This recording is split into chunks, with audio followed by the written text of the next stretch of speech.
1절에서 3절까지입니다. 느헤미야서 1장 1절에서 3절까지 제가 봉독해 드립니다. 하가랴의 아들 느헤미야의 말이라. 아닥사스다 왕 제20년 기슬르월에 내가 수산궁에 있는데 내 형제들 가운데 하나인 하나니가 두어 사람과 함께 유다에서 내게 이르렀기로 내가 그 사로잡힘을 면하고 남아있는 유다와 예루살렘 사람들의 형편을 부른즉 그들이 내게 이르되 사로잡힘을 면하고 남아있는 자들이 그 지방 거기에서 큰 환난을 당하고 능력을 받으며 예루살렘 성은 허물어지고 성문들은 불탔다 하는지라. 아멘. 에스라하고 느헤미야서는 원래 한 권의 책이었다. 동시대 사람들이에요. 그러니까 에스라와 느헤미야가 8장에 보면 같이 등장합니다. 그러니까 같은 시대의 사람들이고 느헤미야는 3차 포로 기한을 주도한 인물이다. 이렇게 이해하시면 됩니다. 사무엘상하, 여호수아부터 사사기부터 똑같죠. 사무엘상하, 열왕기상하, 역대상하 대표적인 역사서이고 그 뒤에 포로 이후의 역사서는 뭐예요? 에스라하고 에스더하고 느헤미야입니다. 에스더서는 1차 포로에서 2차 포로 올라오는 그 사이에 벌어진 일입니다. 그러니까 스룹바벨이 1차 포로를 주관하고 에스라가 2차 포로를 인도했던 사람이다 이거죠. 그러니까 그 엄청난 환난 중에서도 하나님께서는 이스라엘 백성들을 버리지 아니한다라고 하는 말씀을 이해하고 깨닫고 그 말씀을 사모하면서 돌아온 백성들입니다. 그 땅에 바로 예수님이 오신다. 그 땅에. 그래서 하나님의 언약이라고 하는 것은 폐기된 것이 아니다. 계속 우리에게는 하나님의 언약의 말씀이 남아있다라고 하는 사상이 이 안에 깔려 있어요. 아브라함을 버리지 않으셨고요. 아브라함에게 언약하셨던 그 믿음의 조상들, 아브라함과 이삭과 야곱에게 언약하셨던 그 믿음의 조상들에게 주셨던 언약의 말씀이 폐기된 것이 아니라는 거예요. 그래서 그 근거에 의해서 다시 돌아왔고 우리에게는 민족적 사명과 언약의 사명이 있다. 그래서 아브라함을 또 이야기합니다. 이제 느헤미야 9장 한번 봐보세요. 이렇게 넘겨보세요. 바로 뒤에 느헤미야 9장.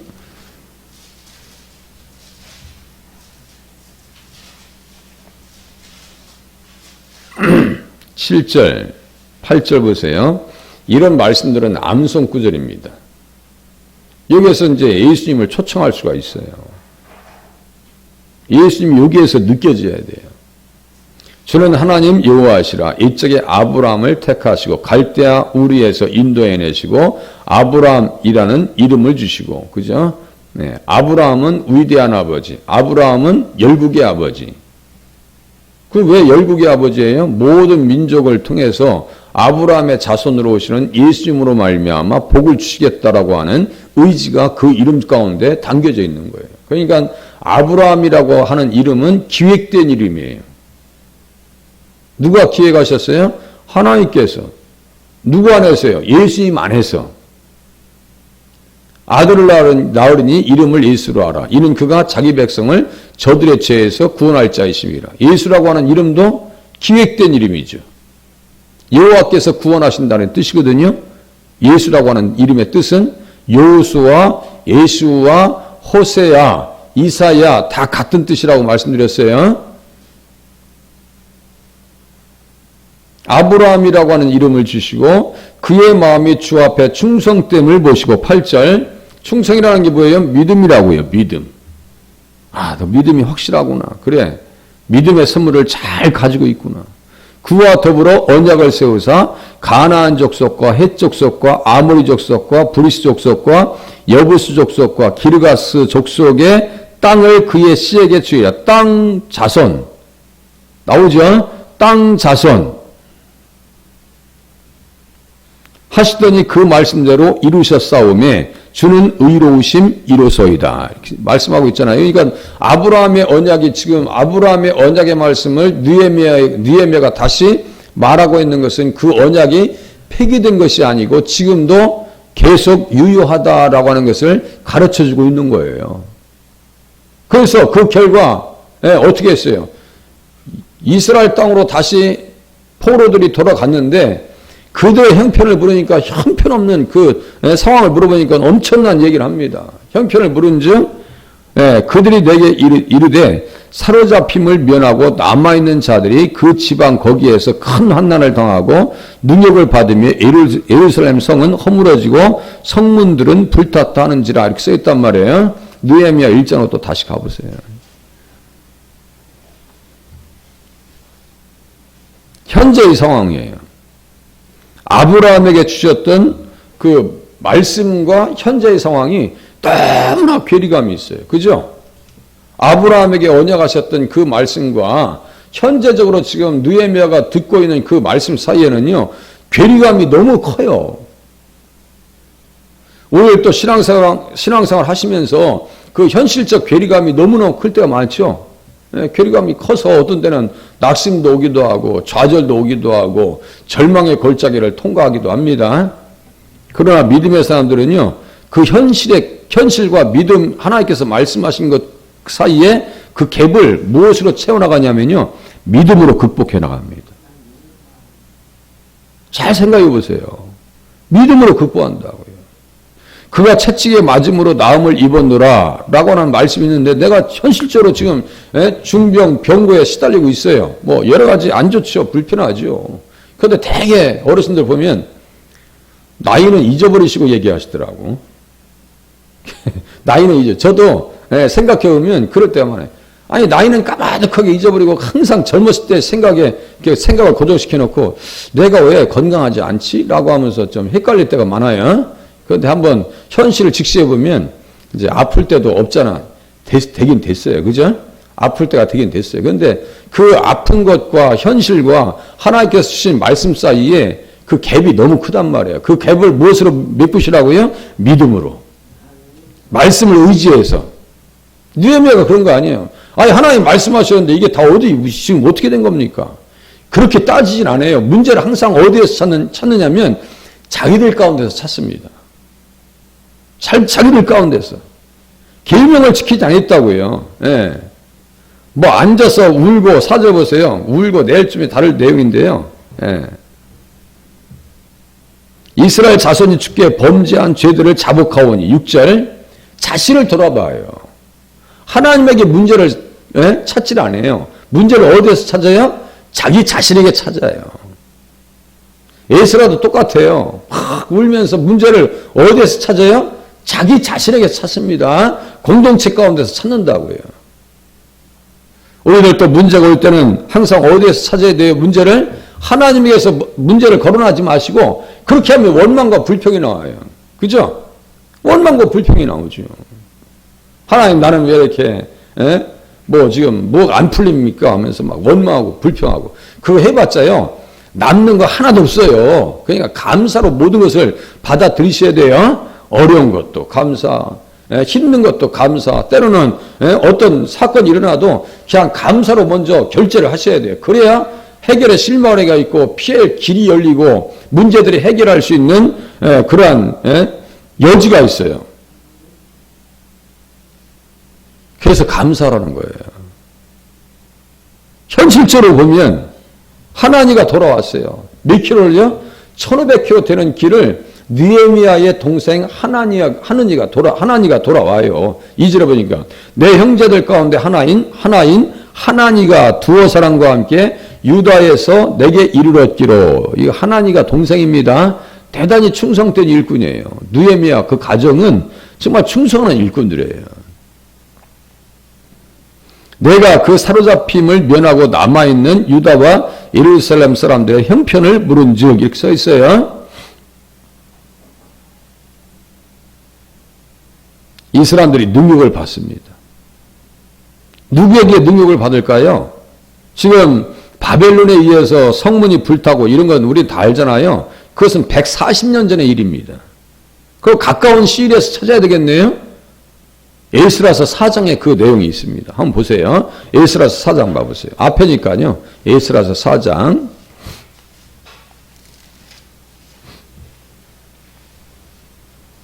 거기 인물이 딱 그 타이틀을 보시면 성전 건축을 방해하는 사람들.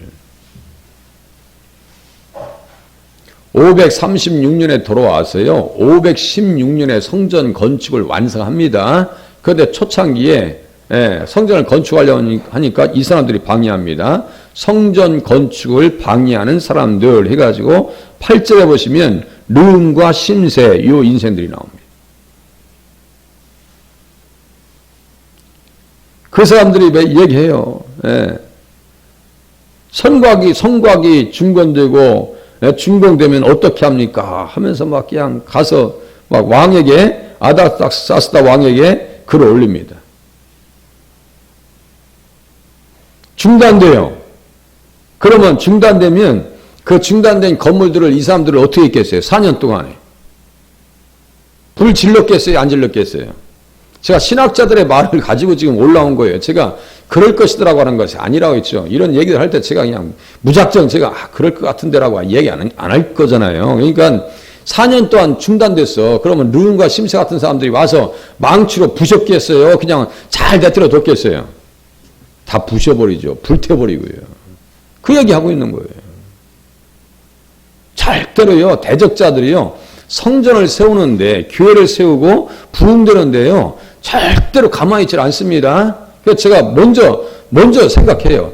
환난과 시련이 오고 시험이 오면은 하나님께서 또 큰 은혜를 주려고 또 준비하고 계시는구나. 라고 먼저 결제를 해버려요. 먼저. 시험이 오잖아요. 그러면, 또 좋은 일이 있으려고 하나님께서 시련을 준비하시는구나. 시련을 주시는구나. 고난과 더불어 무엇이 찾아와요? 복된 역사가 찾아옵니다. 그러니까 어려움이 찾아올 때는요, 항상 먼저 그렇게 생각하셔야 돼요. 하나님께서 큰 선물 주려고 또 우리에게 어려움을 주셨구나. 이렇게 먼저 생각하시고 신앙생활 하실 수 있기를 바랍니다. 바로 왕이 이스라엘 백성들이 출애굽할 때 달달 볶아야 안 볶아요? 볶아도 그렇게 볶을 수가 없어요. 예수님께서 이 땅에 오실 때 헤로드 왕이 가만히 있었어요? 안 있었어요? 견디지 못합니다. 그죠? 견디지 못합니다. 2살 이하의 아이들을 다 죽여버립니다. 인류에게 가장 큰 선물을 가지고 이 땅에 오실 때 사탄들이 발악을 합니다. 그것이 계시록 12장에 또 써 있어요. 교회도 똑같아요. 잘 세워지려면요, 시험이 한 번 또 옵니다. 시험이 와요. 개인적으로도 똑같아요. 우리 자신 믿음이 잘 자라려고 하면요, 이상하게 무슨 일이 터져버려요. 가끔 경험하셨을 거예요. 아니, 느끼지 못하신다 할지라도 반드시 우리에게 어려움이 온다는 것은 좋은 일이 있다고 하는 사실을 또한 깨달으셔야 돼요. 죽음 이후에 뭐가 있어요? 천국이 있습니다. 그것도 똑같아요. 그 관점을 가지고 우리가 신앙생활 하면요, 절대로 절망할 일이 없고 낙심할 일이 없습니다. 느헤미야가 이런 상황 가운데 있을지라도요, 낙심하고, 야, 이거 큰일 났다. 이제 그만둬야지. 나 이제 이게 기도한다는 게 무슨 의미가 있는가. 그렇게 하지 않습니다. 금식하면서 울며 또 기도합니다. 절대로 믿음의 끈을 놓지 않습니다. 그게 뭐예요? 기도입니다. 기도 생활 하셔야 돼요. 다시요, 이스라엘 백성들에게 언약의 말씀은 유효하다. 그래서 아브라함을 거들먹거려요. 아브라함을 또 이야기한다고요. 그래서 아브라함에게 주신 말씀들 가운데서 땅에 대한 언약이 어떻게 이루어지고 있는지를 우리는 성경을 통해서 또 확인하고 또 확인해야 돼요. 이미 에스라서 9장 12절에 확인했어요. 또 보세요. 에스라서 9장 12절. 이거 암송 구절이에요. 암송 구절이라고요. 그냥 하는 말씀들이 아닙니다. 9장 12절 보세요. 그런즉 너희 여자들을 그들의 아들들에게 주지 말고 그들의 딸들을 너희 아들들을 위하여 데려오지 말며 그들을 위하여 평화와 행복을 영원히 구하지 말라. 이렇게 얘기했어요. 왜 그럴까요? 언약적 사명이 있고 이 땅에서 우리가 어떻게 살아야 되는데 누구를 기다려야 되는데요? 예수님을 기다리면서 깨끗하게 살아야 되고 영원한 천국을 사모하면서 살아야 되는데 우리가 이걸 용납할 수 없다는 거예요. 그렇게 하면 그리하면 너희가 왕성하여 이 왕성교회가 여기서 나왔다고 했죠? 왕성교회. 성경에 좋은 이름 잘 쳤어요. 왕성교회. 크게 부흥됩니다. 그 땅에 아름다운 것을 먹으며 그 땅을 자손에게 물려주어 영원한 유산으로 물려주게 되리라 하셨나이다. 영원한 유산이라고 하는 것은요, 그냥 천국의 하나의 그림자입니다. 천국과 연결되는 거예요. 누구 때문에? 예수님으로 말미암아 우리는 천국의 유산을 물려받을 수 있다라고 하는 내용이 이 말의 고백 속에서는 함축되어 있다라고 하는 사실을 깨달으시면 맞습니다. 그래서 창세기를요 또다시 생각하지 않을 수 없는 거예요. 내 씨로 말미암아 천하 만민이 복을 받을 것이다. 그죠? 땅, 자손, 복. 아브라함은 그것을 믿어요. 아브라함에게 언약하신 말씀 그대로 이루어지고 있는 이 역사, 그 막 경랑 속에서도 아브라함의 언약이 이루어지고 있다라고 하는 사실을 에스라도 이야기하고 느헤미야도 똑같이 얘기합니다. 그래서 우리는 왜 계명을 버렸는가? 우리가 불행할 수밖에 없었던 이유는 계명을 버렸기 때문이다라고 하는 것을 이야기합니다. 그러면 아브라함에게 주셨던 그 땅에 대한 복에 대한 말씀을 또 한번 확인해 볼게요. 창세기 15장 또 보세요. 이거 외우셔야 돼요. 창세기 15장 이거 암송 구절입니다. 전체가 암송 구절이에요. 아주 계시록까지 가는데 이 말씀이요. 창세기 15장의 말씀이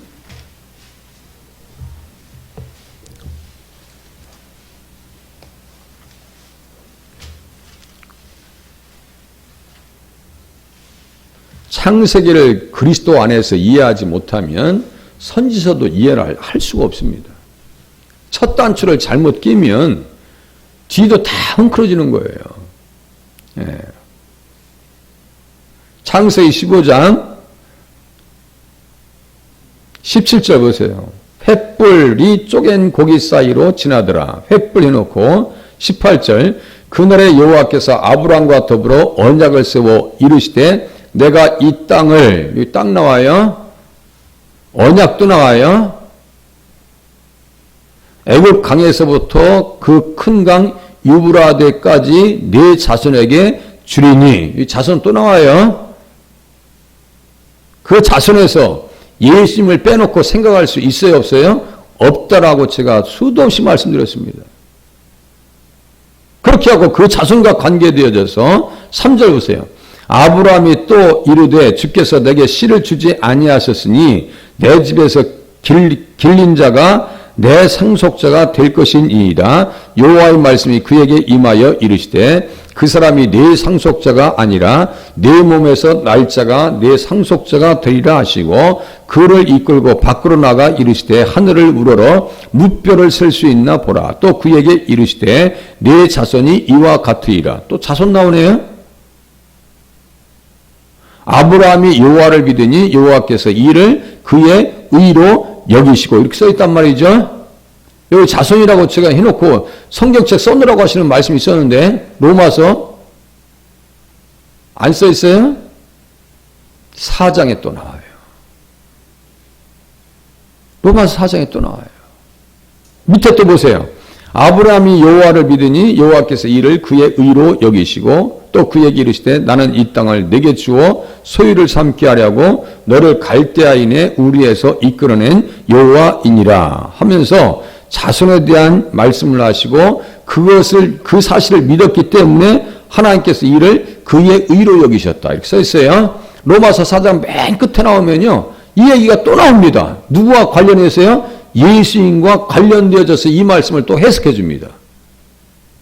이 말씀과 관련되어져서 로마서 4장 맨 끝에 나와요. 로마서 4장 전체가 이 말씀을 또 해석해 줘요. 네. 여기 땅, 이스라엘 백성들이 또 다시 느헤미야와 에스라와 스룹바벨과 함께 그 땅에 돌아왔잖아요. 언약적 사명과 선교적 사명이 다 같이 지금 어울려져 있는 거예요.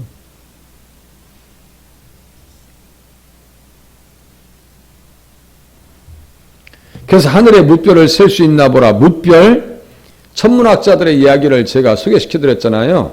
이 지구상에 있는 모든 모래알들을 합해도 이 우주 공간에 있는 별의 숫자만 못할 것이다 라고 하는 천문학자들의 주장이 있다라고 말씀드렸는데 그 말이 사실입니다. 그 말이 사실이에요. 우주가 얼마나 큰지 아세요? 어마어마하게 큽니다. 사람이 상상할 수가 없어요. 그만큼 하나님께서 믿음의 사람들을 축복하시고 예수 그리스도로 말미암아 이방인들도 돌아올 것을 말씀하시고 그 돌아온 백성들이 어떠한 복을 받았다고요? 아브라함의 복을 받았다라고 하는 사실을 우리가 깨달으면 맞습니다. 그것을 구구절절 이야기한 것이 로마서 15장에도 나오고 신명기 32장에 모세가 또 이야기해요. 그래서 느헤미야나 에스라가 그 땅에 대한 이야기, 자손에 대한 이야기, 영원한 이야기, 언약에 대한 말씀을 이야기하고 있는 것은 아브라함에게 하신 언약의 말씀이 현재적으로도 유효한데 우리들은 어떻게 살았는가? 라고 볼 때는 울고 통곡하고 회개하지 않을 수가 없었더라 라고 하는 얘기를 합니다. 그러니까 우리가 교회 와서 어떤 것을 알 수 있어야 돼요? 늘 말씀을 통해서 나는 혹시 부족한 것이 없는가? 나는 지금 잘하고 있는가?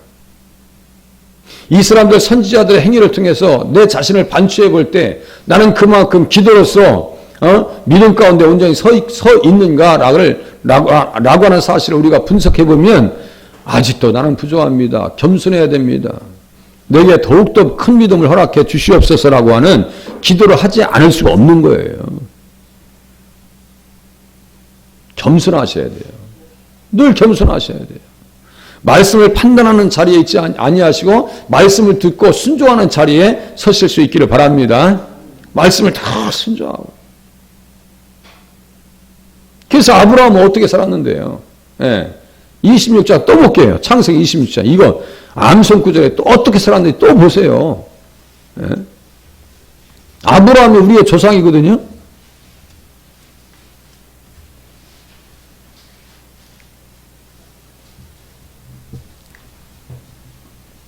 (4절) (5절) 이거 이제 딱 펴놓고 이제 해석하실 수 있어야 돼요. 제가 권사님 이 말씀 한번 이제 해석해 보세요. 나중에 한번 여쭤볼게요. 그러면 하실 수 있는지 한번 보세요. 자, (4절) (5절) 네 자손을 하늘의 별과 같이 번성하게 하며 이 모든 땅을 네 자손에게 주리니 네 자손으로 말미암아 천하 만민이 복을 받으리라. 이는 아브라함이 내 말을 순종하고 내 명령과 내 계명과 내 율례와 내 법도를 지켰음이라 하시니라. 여기 보니까 계명, 명령, 계명, 율례, 법도 앞에서 우리가 행해야 될 자세가 뭐예요? 순종입니다. 그죠? 순종이에요, 순종. 그래서 아브라함은 누구의 친구였어요? 하나님의 친구였습니다. 야고보서 2장에 나와요. 아브라함을 버치라고, 하나님의 친구라고 했어요. 우리를 또, 그럼 어떻게 돼요? 이 아브라함이 하나님의 친구니까 나도 누구의 친구예요? 예수님의 친구예요. 그럼 어떻게 살아야 되는지 이제 그 답만 보고 끝낼게요. 어떻게 살아야 되는지 요한복음 15장 보세요. 요한복음 15장. 우리 친구, 예수님 친구예요. 요한복음 15장.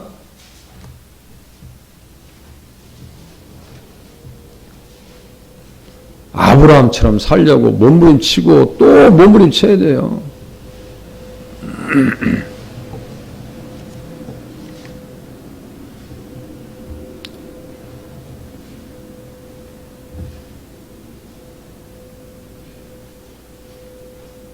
거기 보면은 9절에 사랑 3번 나옵니다. 10절에 사랑, 내 계명을 지키면 내 사랑 안에 거하리라. 사랑 나옵니다. 계명이 사랑이에요.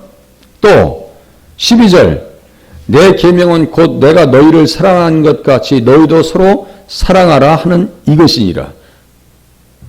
너희는 내가 명하는 대로 행하면 곧 나의 친구라. 아브라함이 하나님 예수님의 친구였죠.